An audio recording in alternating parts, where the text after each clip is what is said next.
거친 풍랑에도 기쁨 받아서 나를 잠잠케 해. 그 사랑 내 영혼의 반석 그 사랑 위에 서리 주 사랑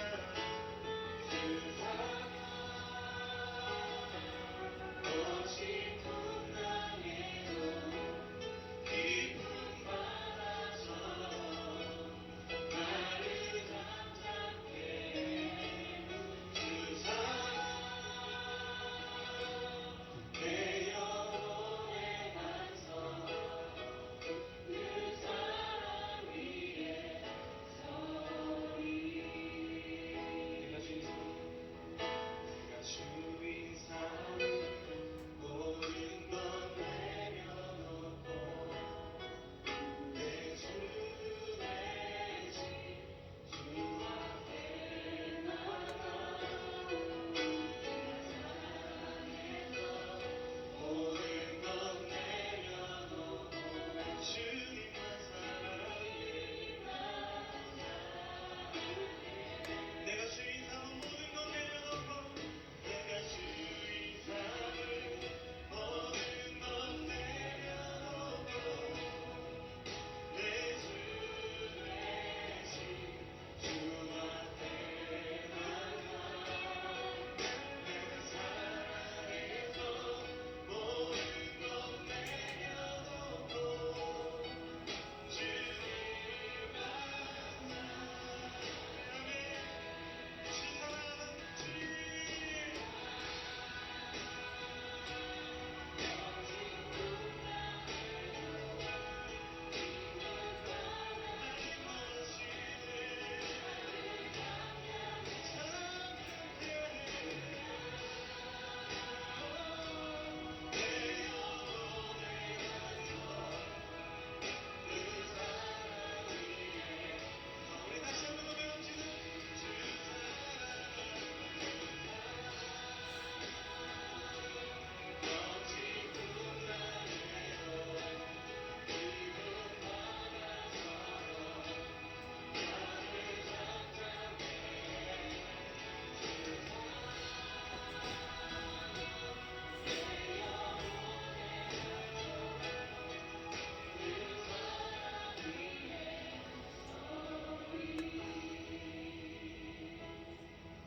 우리가 주님을 기뻐할 수 있는 것은 주님이 우리의 기쁨이 되시기 때문입니다. 이미 우리 안에 완벽하게 주님께서 이루신 것 때문에, 그리고 이루실 것을 우리가 신뢰하기 때문에 하나님이 완전하시기에 내가 나의 상황과 환경을 기뻐하기보다 나의 삶을 인도하실 주님을 기뻐하는 것임을 고백합니다. 주님, 우리가 주님 안의 사랑 가운데 있음을 감사합니다. 오늘도 우리를 붙드신 하나님, 나의 삶을 붙드신 주님의 사랑을 우리가 기억하며 우리가 누구인지 그 사랑을, 우리를 위한 회복을 주신 그 주님의 그 놀라우신 사랑을 기억하며 우리가 살길 원합니다. 우리가 주의 사랑을 기억하며 다시 한번 이 찬양 드리며 주 앞에 나아갔으면 좋겠습니다. 하나님, 나의 삶을 붙드신 주님, 나의 삶을 덮으신 주님의 은혜와 사랑, 나의 삶이 주님 계신 줄 알고 내가 주의 삶 모든 것 내 주 대신 주 앞에 사랑해서 모든 것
주의 말씀대로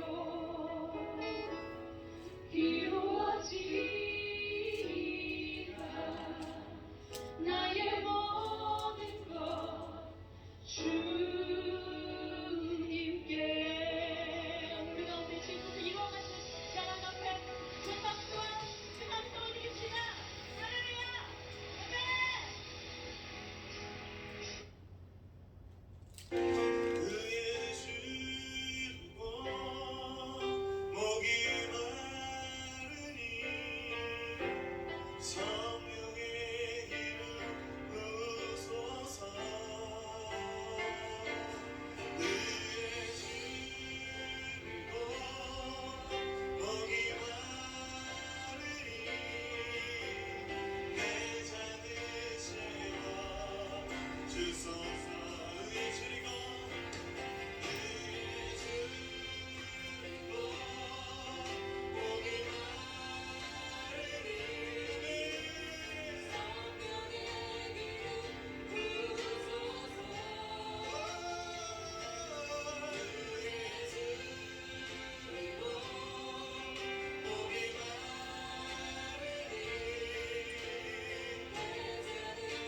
다시 한번 주지.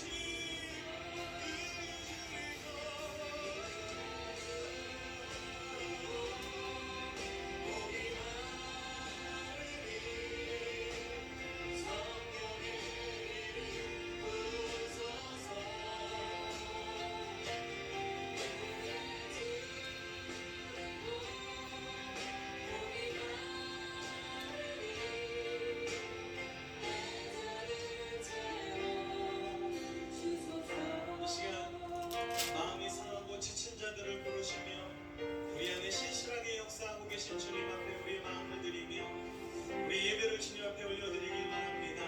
우리 마음을 올려드립시다. 마음이 상한 자를 고치시는 주님 하늘의 아버지 날 주관하소서. 주의 길로 인도하사 자유케 하소서. 새 일을 행하사 웃게 하소서.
확정되어 싸우니 믿음의 눈 들어 주를 바라봅니다.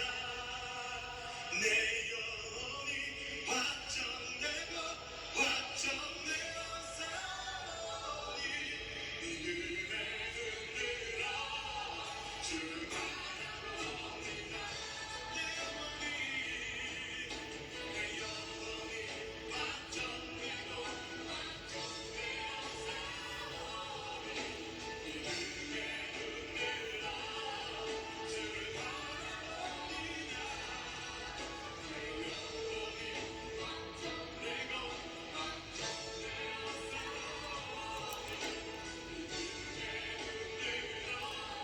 시간 내가 지금 기도하며 나아갔지만 주님 내 영혼이 진짜 확정되었고 내가 진짜가 된가 주님께서 내 붙드심을 인정합니다. 모두 우리를 인도하시고 우리를 찾아가시는 주님을 내가 바라봅니다. 하나님 내 삶을 인도하여 주시옵소서. 내가 모든 상황 속에서 나의 하나님 되신 주님만 바라보길 바랍니다. 내가 무엇을 보고 내가 무엇을 마음을 느끼며 내가 무엇 때문에 좌절하고 무엇 때문에 낙심하는지 하나님 나의 영의 분들을 아십니다. 그러나 내가 진실을 내가 공부하고 주님께서 나를 붙드심을 내가 합니다. 내가 주님을 바라보며 나아가겠습니다. 내 영혼이 죽기로 확정되었사오니 내 영혼이 차지할 것이라. 내가 차지할 내가 그럴 때에라도 내가 그러한 상황 가운데서라도 오히려 주님을 바라보고 오히려 주님을 찬양하며 오히려 주님 나의 주 되심을 선포하며 나아갈 수 있는 믿음과 용기를 주시옵소서.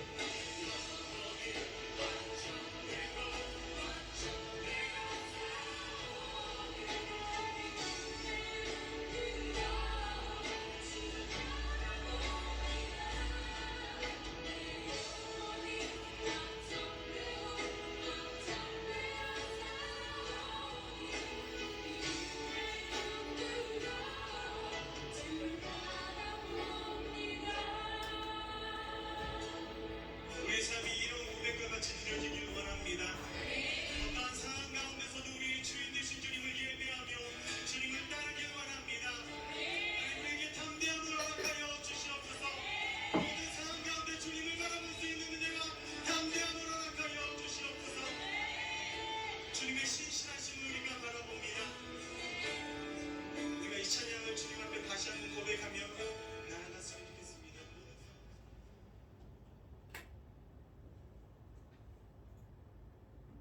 12월 25일 주일 밤 예배를 시작하도록 하겠습니다. 땅과 거기에 충만한 것과 세계와 그 가운데 사는 자들은 다 여호와의 것이로다. 여호와께서 그 터를 바다 위에 세우시며 강물 위에 건설하셨도다. 여호와의 산에 오를 자가 누구며 그의 거룩한 곳에 설 자가 누구인가? 곧 손이 깨끗하며 마음이 청결하며 뜻을 허탄한 데 두지 아니하며 거짓 맹세하지 아니하는 자로다. 그는 여호와께 복을 받고 구원의 하나님께 의를 얻으리니 이는 여호와를 찾는 족속이요 야곱의 하나님의 얼굴을 구하는 자로다. 아멘. 창세전에 저희를 택정하시고 여기까지 인도해 주신 주님 감사를 드립니다. 오늘 예배 가운데 임재하여 주시고 이 예배가 신령과 진정으로 드려지는 예배가 되게 하여 주시옵소서. 이 모든 말씀 거룩하신 예수님 이름으로 기도합니다. 아멘. 사도신경 하시겠습니다. 전능하사 천지를 만드신 하나님 아버지를 내가 믿사오며 그 외아들 우리 주 예수 그리스도를 믿사오니 이는 성령으로 잉태하사 동정녀 마리아에게 나시고 본디오 빌라도에게 고난을 받으사 십자가에 못 박혀 죽으시고 장사한 지 사흘 만에 죽은 자 가운데서 다시 살아나시며 하늘에 오르사 전능하신 하나님 우편에 앉아 계시다가 저리로서 산자와 죽은 자를 심판하러 오시리라. 성령을 믿사오며 거룩한 공예와 성도가 서로 교통하는 것과 죄를 사하여 주시는 것과 몸이 다시 사는 것과 영원히 사는 것을 믿사옵나이다. 아멘. 찬송가 419장입니다. 419장 하시고 고현희 집사님 기도해 주시겠습니다. 주 날개니 내가 편안히 쉬네.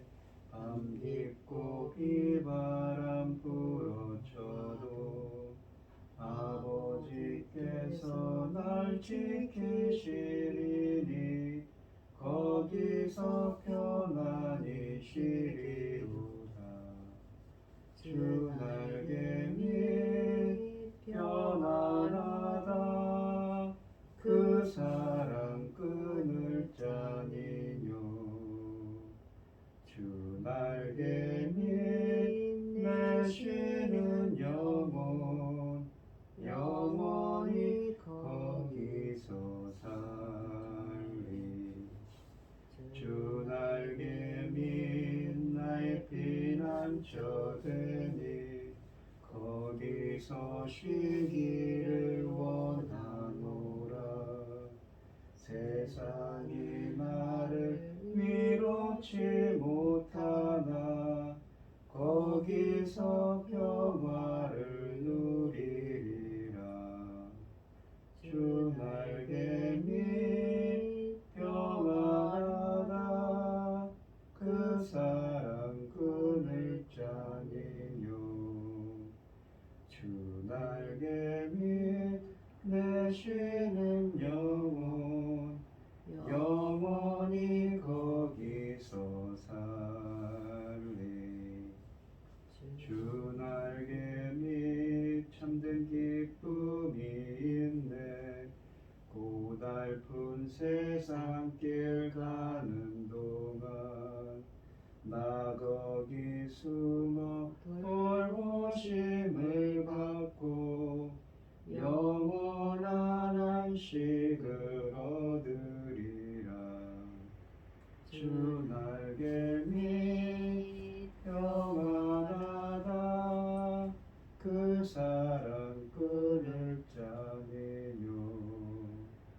주 날개 밑 내 쉬는 영혼 영원히 거기서 살리. 아멘. 할렐루야. 여호와께 감사하라. 그는 선하시며 그 인자하심이 영원하니로다. 아멘. 누가 능히 여호와의 권능을 말하며 주께서 받으실 찬양을 다 선포하랴. 정의를 지키는 자들과 항상 공의를 행하는 자는 복이 있도다. 아멘. 여호와여, 주의 백성에게 베푸시는 은혜로 나를 기억하시며 주의 구원으로 나를 돌보사. 내가 주의 택하신 자가 형통함을 보고 주 나라의 기쁨을 나누어 가지게 하사 주의 유산을 자랑하게 하소서. 아멘. 주님의 말씀은 내 발의 빛이요 목마른 사막길에서 샘물과 같도다. 굶주린 나의 영혼을 만나로 먹이고 내 갈 길 밝게 비추니 그 말씀 귀하다. 하늘의 깊은 지혜를 깨닫게 하시고 주의 말씀 밝히 알도록 늘 도와주소서. 아멘. 천지 만물을 지으신 전능하신 하나님 아버지, 보잘것없는 저희를 자녀 삼으시고 아버지의 사랑 가운데 살아가게 하심을 감사드립니다. 어지럽고 복잡한 이 세상에서 이 시간도 하나님께 예배드릴 수 있도록 도와주시니 감사합니다. 전능하신 하나님 아버지, 보잘것없고 어리석고 어디 쓸만한 것도 없는 저희를 아버지 하나님 자녀 삼으셔서 아버지의 사랑 가운데 항상 인도해 주시니 참으로 감사드립니다. 전능하신 하나님 아버지 이 중요한 시대에 아버지 하나님 저희 나라를 제사장 나라까지 세워주셨습니다. 사명 감당하지 못하면 아버지 앞에 아버지 어떤 꾸중을 들을 수도 있습니다. 아버지 도와주시옵소서. 전능하신 천지를 지으신 전능하신 하나님의 아버지신데 아버지 하나님 그 말씀 소홀히 듣다가 우리가 행여라도 아버지 앞에 구종을 들을까 심히 근심되오니 전능하신 하나님 아버지 저희들이 이 사명 잘 감당하고 아버지 앞에 갈 수 있도록 도와주시옵소서. 아멘. 사랑하는 내 아버지 거룩하신 하나님, 세상은 요란스럽고 참 여러 가지 너무나 많은 일들이 일어나고 있습니다. 전능하신 하나님 아버지, 이런 시대에 정말 이 말씀은 정말 귀하고 너무도 천금 같은 말씀입니다.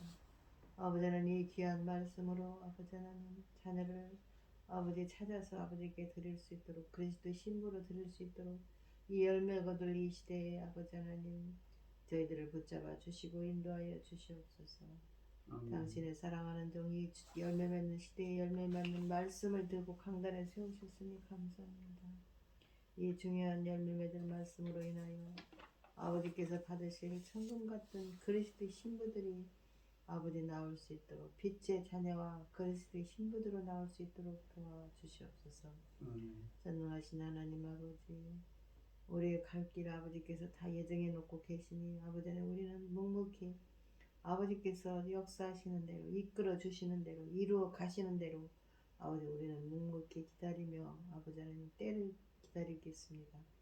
사랑하는 내 아버지 거룩하신 하나님, 우리 엉망진창인 이 나라 아버지 하나님 지켜주시옵소서. 아버지 하나님 이 나라를 어떻게 세우신 나라 어떻게 지켜오신 나라입니까 아버지. 이 나라를 위해서 그토록 오랫동안 기도하였고 아버지 하나님께서 이루어 주셨는데 아버지 하나님 지금 이 나라가 아버지 하나님 앞에 합당하지 못한 것이 있어서 아버지 죄송하기만 합니다. 아버지 하나님 저희들이 잘못인 것입니다. 아버지 하나님 용서해 주시옵시고 바로잡아 주셔서 하나님 보시기에 심히 좋은 나라가 될 수 있도록 도와주시옵기를 간절히 원하옵고 엄한 죄악 가운데에서 우리를 구원하여 주신 예수 그리스도의 이름으로 기도드리옵나이다. 아멘. 오늘 함께 하신 하나님의 말씀은 마태복음 2장 1절로 12절 말씀입니다. 마태복음 2장 1절로 12절 말씀입니다.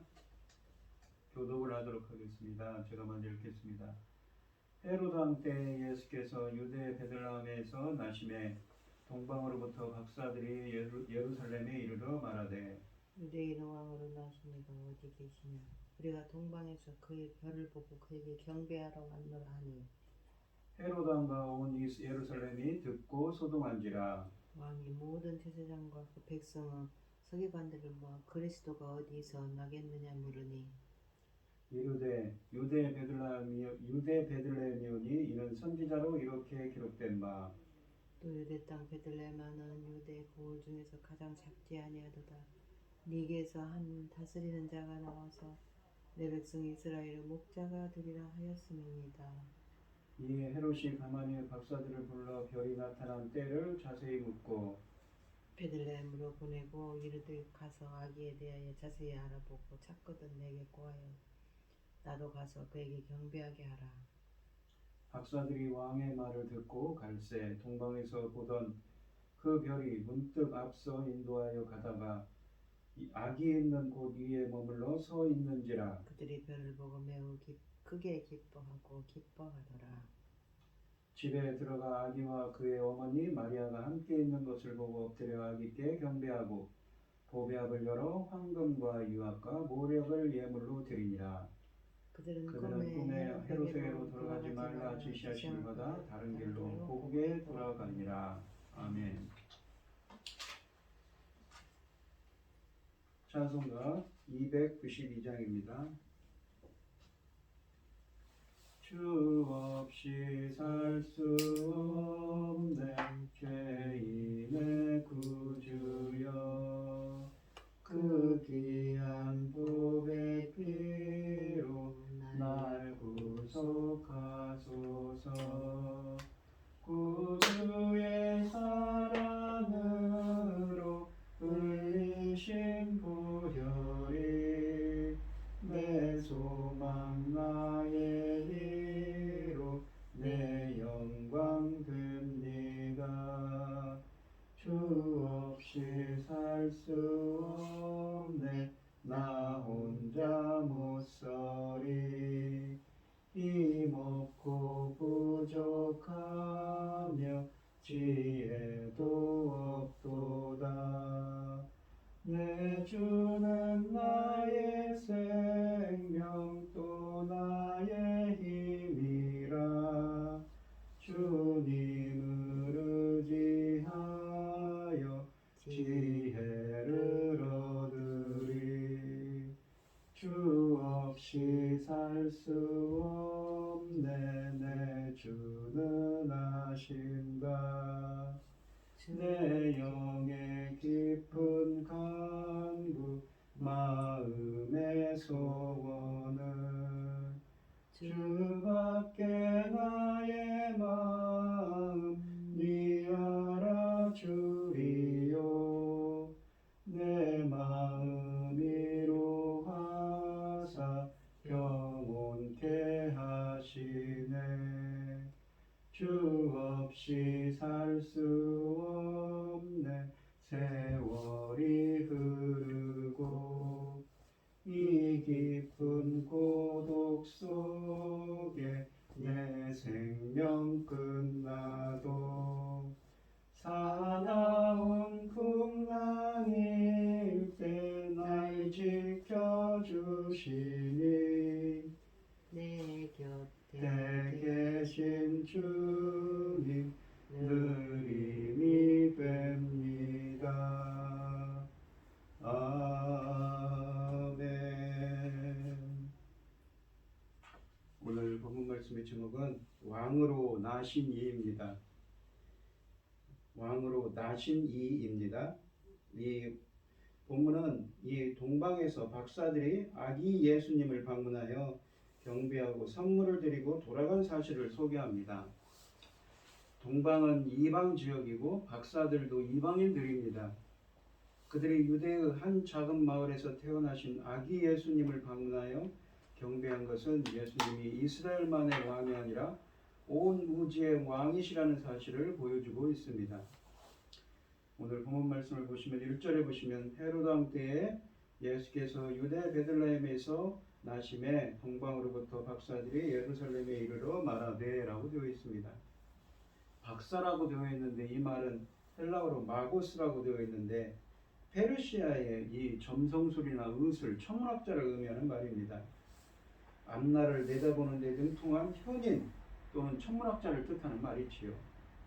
구약 성경에서 이 점성술사들을 돌로 쳐 죽이라고 신명기 18장 10절에서 말씀하십니다. 하지만 여기서의 이 박사들은 그러한 부정하고 가증한 자들이 아니라 학문을 전문적으로 연구하는 천문학자들인 것입니다. 영어 성경에서는 와이즈맨이라고 해서 현자들이라고 번역을 했습니다. 이들은 천체들의 운행을 유심히 관찰함으로써 세상사를 예측할 수 있는 특별한 통찰력을 지닌 사람들입니다.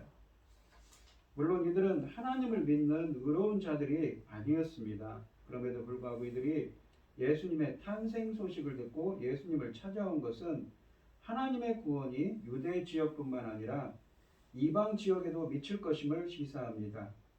만약 박사들이 페르시아에서 예루살렘에 왔다면 이 동방이라고 되어 있기 때문에 구체적으로 어딘지 모르지만 만약에 페르시아에서 예루살렘에 왔다면 최소한 4개월에서 6개월 정도 걸린다고 합니다. 왜냐하면 우리가 에스라서 7장 9절로 10절에 보시면 당시 바벨론 이후에 페르시아에서 이 예루살렘까지 약 넉 달 정도 걸렸다는 기록이 있습니다.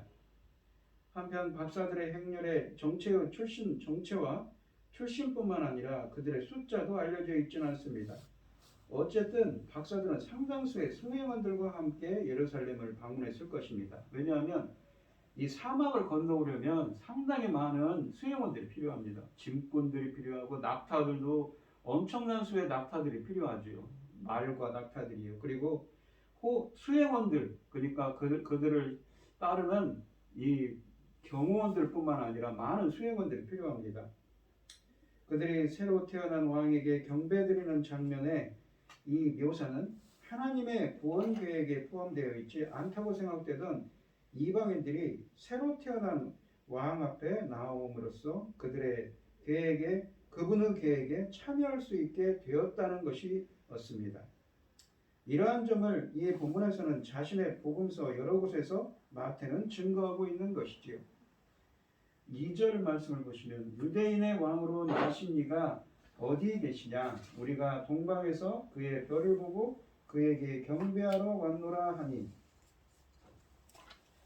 이 별이란 거는 이 보시면 우리가 성경에 보시면 이 헬라어에 아스텔이라고 되어 있는데 보통 보시면 이 메시아이신 예수님을 해나 별에 자주 비유하고 있습니다. 우리가 민수기 24장 17절에 보시면 한 별이 야곱에게서 나오며 한 규가 이스라엘에게서 일어나서 메시아 예언이거든요. 이러한 메시아 예언의 성취인 것이지요. 다윗의 자손으로 부르지 아니하고 유대인의 왕으로 부른 것은 그들이 이방인임을 알 수 있습니다. 또한 이방인의 유대인의 왕이란 표현은 다윗의 자손과 같이 메시아의 별명이며 단순히 한 유대 민족의 왕을 가리키는 말은 아닙니다. 이 유대에서 탄생하는 메시아임을 가리키는 말이지요. 이방의 고위직에 있는 자들이 유대의 여기에서 이 유대 땅 어디에서 유대인의 왕이라는 칭호를 붙일 뿐만 아니라 박사들은 그에게 경배하러 왔노라 라고 말합니다. 이것은 예수님의 신적 기원과 지위를 보여줍니다. 이는 예수님이 온 세상의 왕이시며 모든 민족으로부터 경배를 받으시기에 합당한 분이심을 보여주고 있습니다. 3절 말씀을 보시면 헤롯 왕과 온 예루살렘이 듣고 소동한지라. 듣고 소동했다고 하는 소동하다라는 말은 헬라어로 아라타라스라는 말인데 마음을 뒤흔들다, 놀랐다는 말입니다. 이 흥분했다는 말입니다. 그러니까 이 헤롯 왕뿐만 아니라 온 예루살렘이 흥분하고 놀랐다는 말이죠. 에서의 후손인 에도민으로서 다윗 계보에 정통성이 없었던 헤롯 왕은 이 왕권의 위험 때문에 불안해했습니다. 그는 유대 백성들이 메시아가 오기를 기대하고 있다는 것을 누가복음 3장 15절에 보시면 알고 있었기 때문입니다. 민중들은 고대했던 이 메시아의 탄생 소식에 놀람과 동시에 당시 헤롯 왕이 아내와 아들까지 죽인 포악한 사람이었기 때문에 이로 인한 보복과 억압을 두려워했음을 보여줍니다.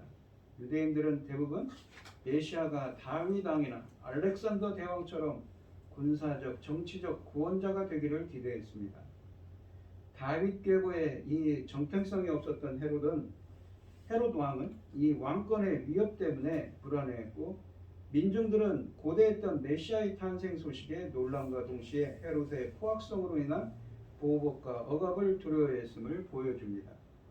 헤롯 왕과 더불어 온 예루살렘이 소동했다는 것은 지도자들과 평민들도 다윗 계열의 즉 유대 왕의 계통에서 한 아기가 태어났다는 말에 관심을 기울였음을 나타내 줍니다.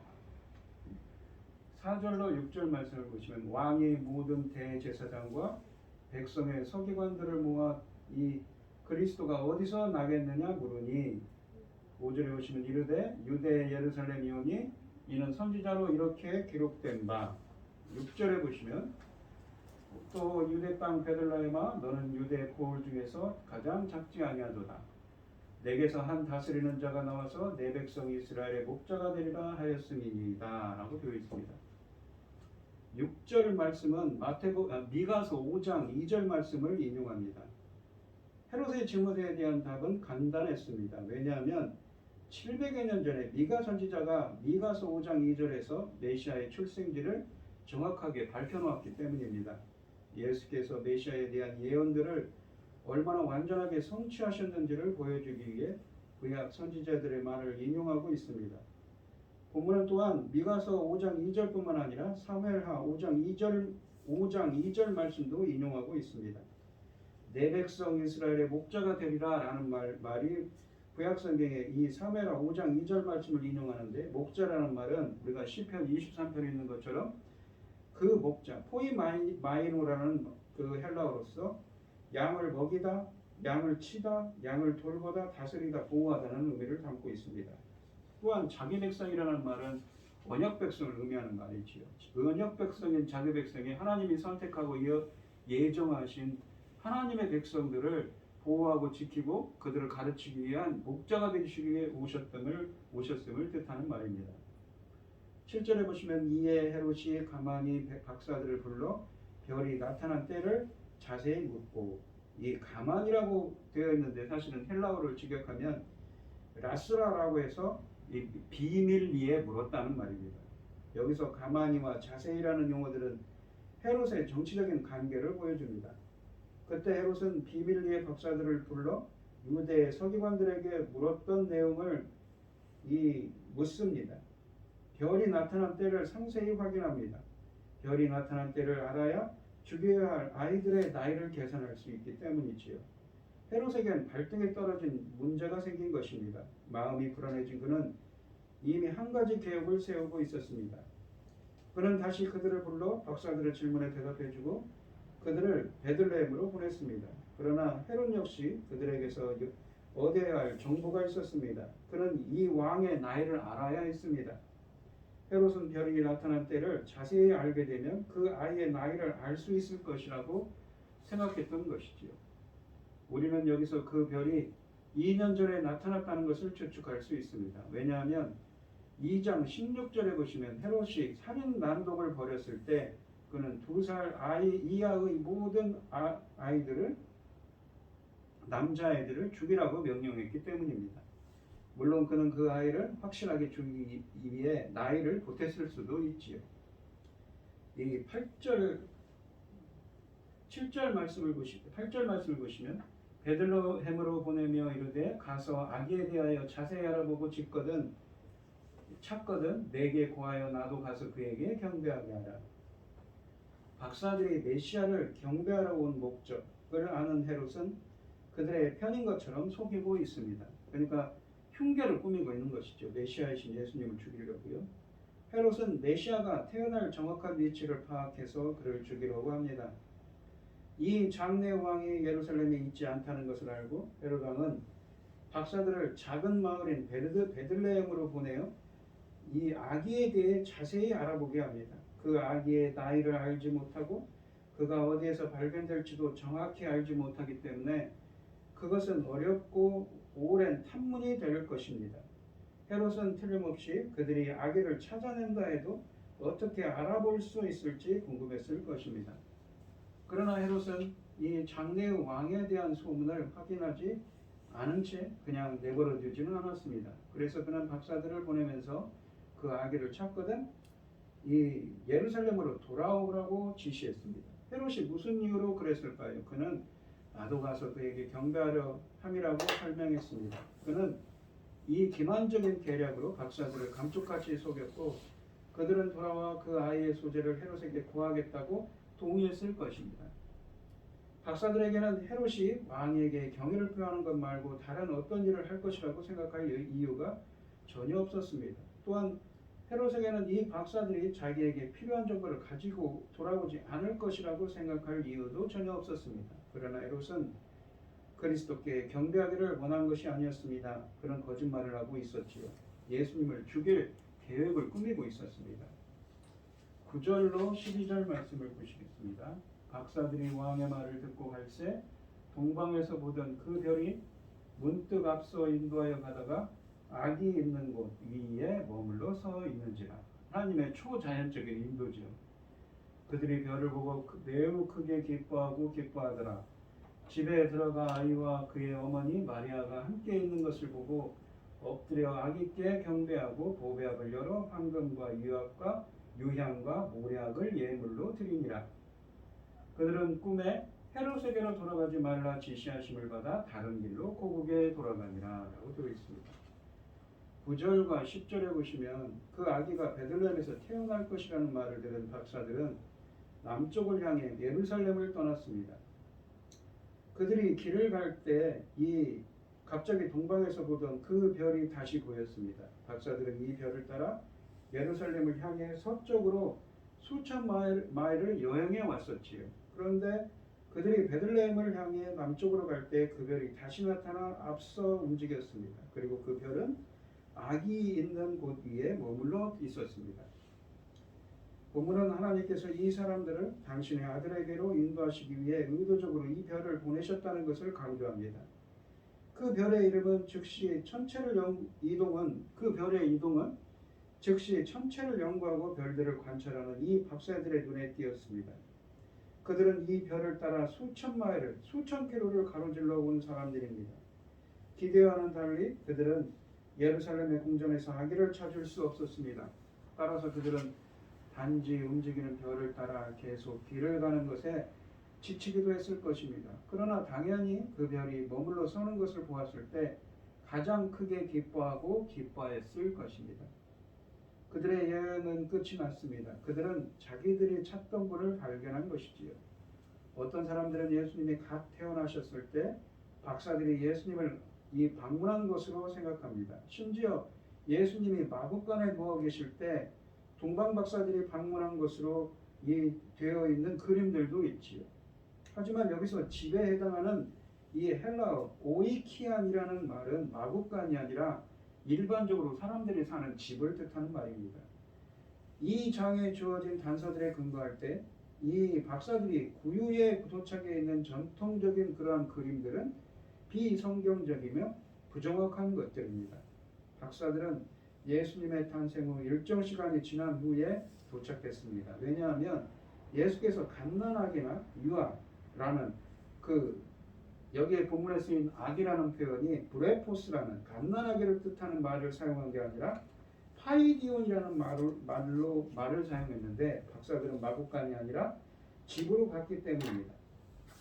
헤롯이 2살 이하의 남자아이들을 다 죽이게 했다는 사실 2장 16절에 나와 있지요. 이것은 예수님의 탄생과 박사들의 방문 사이에 2년 정도의 시간이 지났다는 것을 의미할 수 있습니다. 만일 그렇다면 마리아와 요셉은 분명히 인구조사, 그러니까 누가복음 2장 1절로 50절에 있는 인구조사를 후에 나사렛으로 돌아가지 않고 얼마 동안 베들레헴에 머물렀다는 것입니다. 박사들이 예수님을 찾았을 때 예수님은 아마도 1살에서 2살 정도 되었을 것입니다. 이때는 요셉과 마리아가 결혼을 해서 얼마 동안 베들레헴에 머물러 있을 생각으로 어느 집에 살고 있었던 것이지요. 박사들은 값비싼 예물들을 드렸는데 이는 장차 왕이 되실 분에게 합당한 선물들이었기 때문입니다. 박사들은 단지 이 높으신 분을 위해 관례적인 고가의 예물을 가지고 온 것입니다. 동방에서 온 천문학자들은 이 박사들은 유대인의 어린 왕에게 엎드려 경배하였는데 이는 예언의 또 한 가지 성취를 나타내는 것입니다. 시편 72편 10절로 19절을 말씀해 보시면 오시는 왕 앞에 모든 사람이 엎드려 절하며 모든 나라가 그를 섬길 것이라고 말하고 있는데 이 말씀의 성취가 된 것이지요. 본문 12절에 보시면 예수님을 찾아 그분께 경배한 후에 박사들은 꿈에 그들이 본래 의도했던 대로 예루살렘을 통과해 귀환하지 말며 그들의 소식을 가지고 헤롯에게도 돌아가지 말라는 하나님의 경고하심을 받았습니다. 하나님께서 꿈에 박사들을 인도하셨습니다. 박사들은 자기들에게 주어진 지시를 지혜롭게 쫓았지요. 그 아기에게 경배한 후에 다른 길로 고국에 돌아간 것입니다. 예루살렘을 통과해 귀향하면 헤롯을 피할 수 없었으므로 분명히 다른 방향으로 베들레헴을 벗어났을 것입니다. 예루살렘을 피해 베들레헴을 벗어나서 자기들이 그 온 곳으로 다시 돌아갔던 것이지요. 오늘 본문 말씀을 보시면 첫째, 본문은 이방의 천문학자들인 박사들이 초자연적인 하나님의 인도하심으로 아기 예수님께 경배한 것은 예수님이 이스라엘만의 왕이 아니라 온 우주의 왕이심을 보여주고 있습니다. 또한 둘째로는 본문을 통해 인간은 절대 하나님의 계획을 방해할 수 없다는 것을 우리는 알 수 있습니다. 헤롯 왕은 아기 예수를 제거하려 했지만 성공하지 못했습니다. 하나님이 그분의 계획과 뜻에 따라 역사가 진행되는 것을 방해하려는 사람들의 음모가 성공하지 못하도록 막으시기 때문입니다. 그러므로 우리가 꾸준히 기도하며 구해야 할 것은 하나님이 이루어 가시는 역사의 한 부분에 우리가 그 역사에 동참하는 것이지요. 왜냐하면 하나님은 하나님의 뜻대로 역사를 이루어 가시기 때문입니다. 또한 본문 말씀을 보시면 자기 백성의 목자가 되어 주시는 예수님이라고 되어 있습니다. 우리가 2장 6절 말씀을 다시 보시면 2장 6절 말씀을 보시면 또 유대 땅 베들레헴아 너는 이 유대 고을 중에 가장 작지 아니하도다. 내게서 한 다스리는 자가 나와서 내 백성 이스라엘의 목자가 되리라 하였습니다. 아까도 설명드렸듯이 내 백성 이스라엘의 목자라고 되어 있는데 이 말은 사무엘하 5장 2절을 인용하는 메시아 예언이지요. 목자가 되리라 라는 말은 포이마이노인데 포이멘이라는 목자에서 유래한 말입니다. 이 말의 뜻은 헬라어로 먹이다, 양을 치다, 돌보다, 다스리다, 보호하다는 의미입니다. 우리가 시편 23편에 보시면 양의 목자이신 주님에 대한 이야기가 나오는데 거기서 그 목자를 뜻하는 말을 70인역으로 번역할 때 이 포이마이노라가 라는 말이 쓰였다고 합니다. 자기 백성이 누구입니까? 근데 누구에게 그 하나님은 목자가 되신다고요? 주님은 바로 자기 백성, 언약 백성, 하나님이 예정하고 선택하신 언약 백성인 것이지요. 시편 23편 1절로 6절을 보시면 하나님은 자기 백성, 주님이 예정하고 선택한 하나님의 언약 백성들에게 목자가 되셔서 어떻게 해주십니까? 여호와는 나의 목자시니 내게 부족함이 없으리로다. 그가 나를 푸른 풀밭에 누이시며 쉴만한 물가로 인도하시는도다. 내 영혼을 소생시키고 자기 이름을 위하여 응의 길로 인도하시는도다. 내가 사망의 음침한 골짜기로 다닐지라도 해를 두려워하지 않을 것은 주께서 나와 함께 하시니라. 주의 지팡이와 막대기가 나를 안위하시나이다.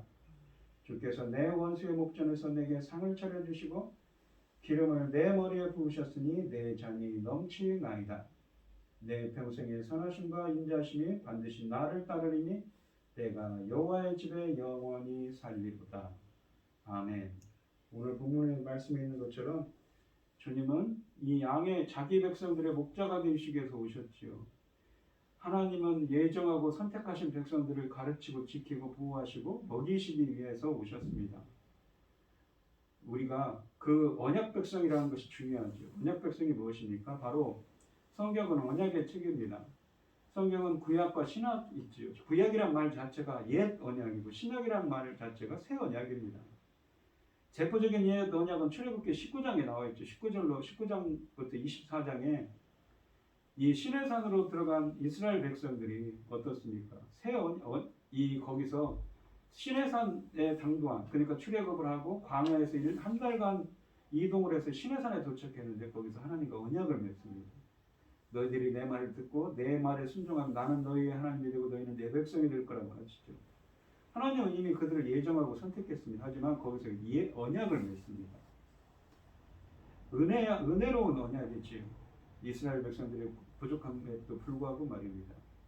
우리가 예레미야서에 보시면 예레미야서 11장 4절에 보시면 그 출애굽기 말씀을 인용을 하죠. 그러면서 선지자들을 끊임없이 보냈지만 이스라엘이 듣지 않았다. 순종하지 않았다. 하나님의 말씀을 청종하지 않았다고 하지요. 그래서 어떻습니까? 하나님께서 그들을 심판하셨다고 말합니다. 왜? 언약의 내용대로 그렇게 하는 것이죠. 그 언약의 신명기 28장 29장에 보시면 축복과 저주의 언약이 적혀져 있는데 출애굽 2세대들과 함께 그러한 말씀들이 있습니다. 그런 언약의 말씀대로 주님은 행하신 것 뿐입니다. 그래서 그들은 포로로 끌려가지만 예레미야서 31장 33절 34절에 보시면 새 언약을 맺지요. 하나님의 강권적인 역사로 주님의 법을 우리 안에 기록하고 새겨서 하나님의 말씀, 하나님의 백성으로 새로운 창조를 하는 겁니다. 이것이 바로 새 언약의 중보자이신 예수 그리스도께서 하시는 일이죠. 주님은 이러한 자기 백성들을 지켜주시고 보호하시고 먹이시는 분입니다. 또 인도하시는 분이지요. 오늘 본문 말씀을 보시면 온 우주적인 왕이신 주님께서는 이 땅의 왕으로 오신 예수님께 온 마음과 정성을 다해 합당한 경배를 드리는 여러분들이 되시고 자기 백성들의 목자가 되시기 위해서 오신 주님이십니다. 시편 23편에 있는 것처럼 우리들을 예정하고 선택하신 언약 백성을 보호하시고 인도하시는 목자 예수 그리스도의 은혜를 구하시는 여러분들이 되시길 바랍니다. 목자이신 예수님의 보호와 인도하신 가르침을 받는 여러분들이 되시기를 축원드리겠습니다. 기도하겠습니다. 하나님 아버지 감사합니다. 단지 유대인의 왕이기만 한 것이 아니라 온 우주적인 왕으로 오신 주님, 또한 자기 백성들의 목자가 되시기 위해서 언약 백성들이 선택하고 예정하신 주님의 백성들을 친히 먹이시고 가르치고 인도하고 보호하기 위해서 오신 주님, 저희들을 친히 가르쳐 주시고 인도하시고 보호하여 주시옵소서. 저희들의 인생길도 주님께서 지켜주시고 함께하여 주시옵소서. 오늘은 성탄절입니다. 주님의 탄생의 의미를 다시 한번 기억하면서 우리와 함께하기 위해 오신 주님, 우리를 인도하시고 가르치고 보호하기 위해 오신 주님 감사합니다. 저희들과 앞으로도 함께하여 주시옵소서. 인도하여 주시옵소서. 이 모든 말씀 거룩하신 예수님 이름으로 기도합니다. 아멘. 찬송가 112장입니다. 122장을 하고 이 축도하심으로 오늘 예배를 마치겠습니다.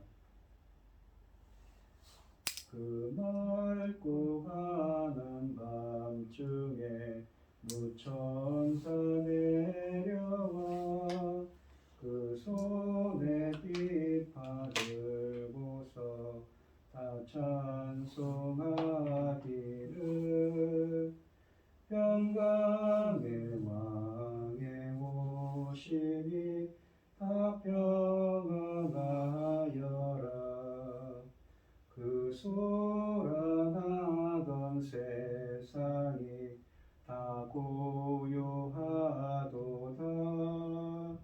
무천사 날개 펴고서 이 땅에 내려와 그때에 부른 노래가 또다시 들리니 이 슬픔 많은 세상에 큰 위로 넘치고 온 세상 기뻐하리 놀며 다 찬송하도다. 이 괴로움 많은 세상에 짐지고 가는 자, 그 험산 출령 넘느라 온몸이 고나니 이 죄악 세상 살동안 새 소망 가지고 저 천사 기쁜 찬송을 들으며 쉬어라. 옛 선지에 언응하여 베들레헴 성에 주 예수 탄생하시니 온 세상 구주라. 저 천사 기쁜 노래를 또다시 부르니 온 세상 사는 사람들 다 화답하도다. 아멘. 이제는 주 예수 그리스도의 은혜와 하나님의 극진하신 사랑과 성령의 교통하심이 독생자 아들 예수 그리스도를 보내신 하나님의 은혜에 감사하며 목자 되신 주님의 보호하심과 인도하심을 소원하는 성도들 머리머리 위에 이제부터 영원히 함께 있을지어다. 아멘.